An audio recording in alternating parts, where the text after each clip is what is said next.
perennial flowers. Sow them once and have them forever in your garden.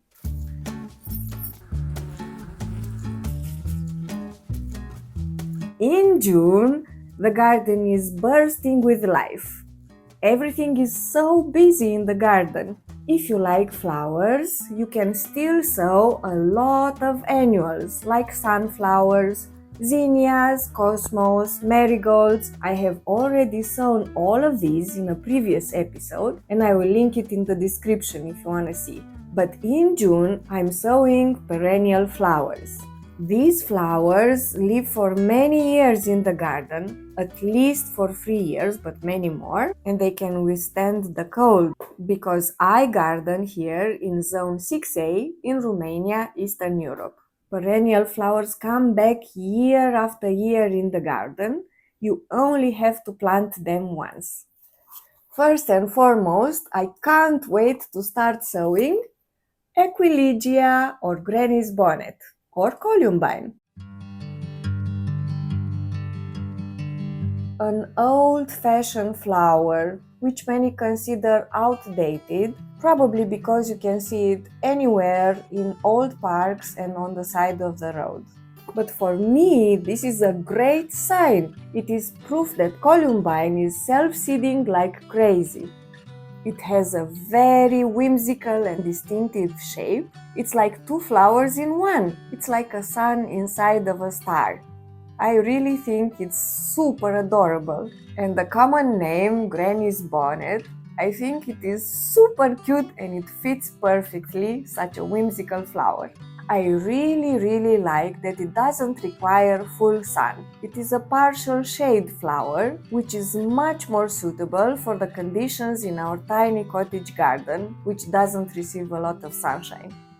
And it is a happy-go-lucky spring flower. It flowers in April and May, when we truly need the flowers.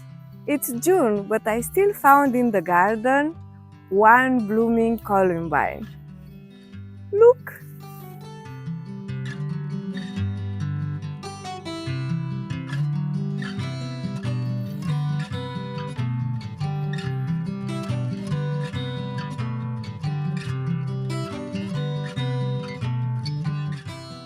And do you want to know how I discovered columbine? Well, I was visiting my grandparents' grave where we had planted some tulips and some imperial lilies. However, in the past few years, I noticed there were some columbine in there, and when I looked around, 2 or 3 graves apart from us, there was a place full of colorful columbine. And this is the proof that they are super resilient and they self-seed like crazy. Some gardeners like to soak the columbine seeds first in order to germinate quicker. And truth be told, it takes them 20 to 90 days to germinate. Very slow germination rate. These are medium-sized seeds, easy to handle. They need light to germinate, so we sprinkle them on top of the soil, and we can sprinkle above some vermiculite.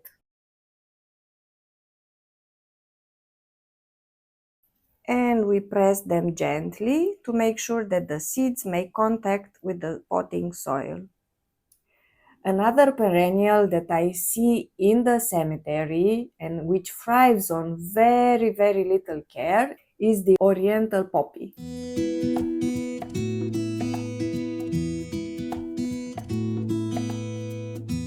Most of the poppies we use for cut flowers are annual flowers, like the Champagne Bubbles series, the Icelandic poppy that I also grow in the garden myself. We are in June, but I can still present to you one of the Icelandic poppies.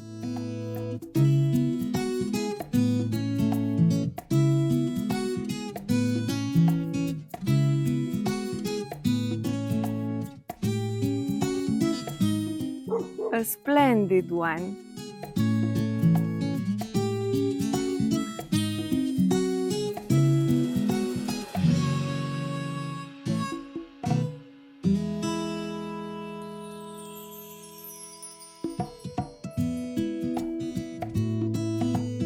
You can definitely plant the oriental poppy seeds right outside, directly in the garden. I'm just doing it indoors and I am gonna have to wait 4 to 6 weeks because it is slow to germinate. However, once established in the garden, it's a very strong reseeder.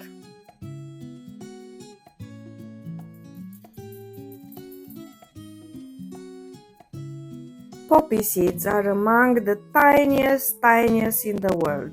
They also need light to germinate, so we sprinkle them on top of the soil. Oriental poppies love a sunny position. They are super frost hardy, down to zone 3, I think, and they are drought tolerant. And it also makes a very good cut flower if you know how to condition it. But even more in bouquets, we can use the seed pod as an architectural element full of whimsy. So there you go, the poppy does double duty in bouquets. Very good. And our third perennial flowers that we saw today are echinaceas. I fell in love with Echinacea while visiting the Danube Delta, which is a natural paradise in Romania, my country. And I'm not surprised that it was new to me because Echinacea is native to the prairies, to the United States.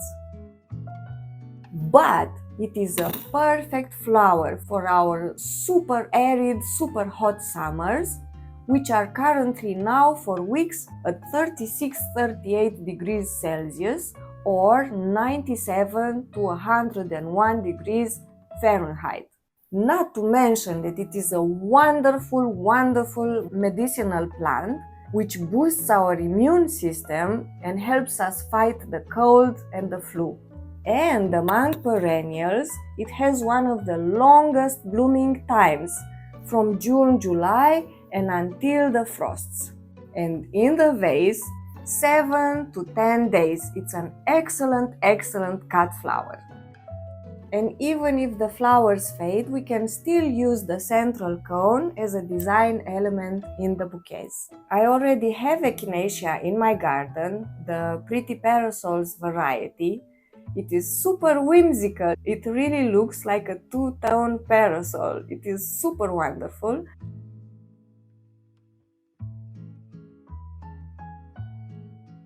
Not to mention that all the bees and all the pollinators love it.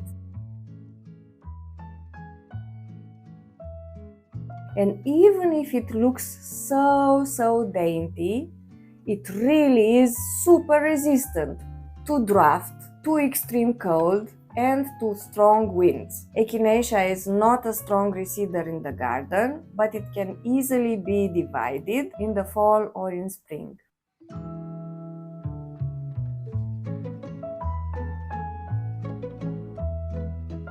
Some fine big seeds. They need light to germinate. We can also sprinkle them on top and sprinkle 2 or 3 millimeters of vermiculite on top.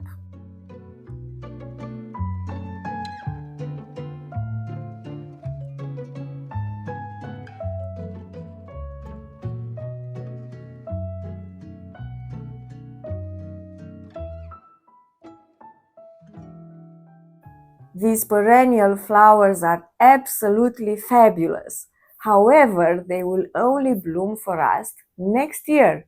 If you don't have the patience for it and you want to see blooms 2 months from now, click here to sow with me the easiest cut flowers ever: marigolds, cosmos, and zinnias.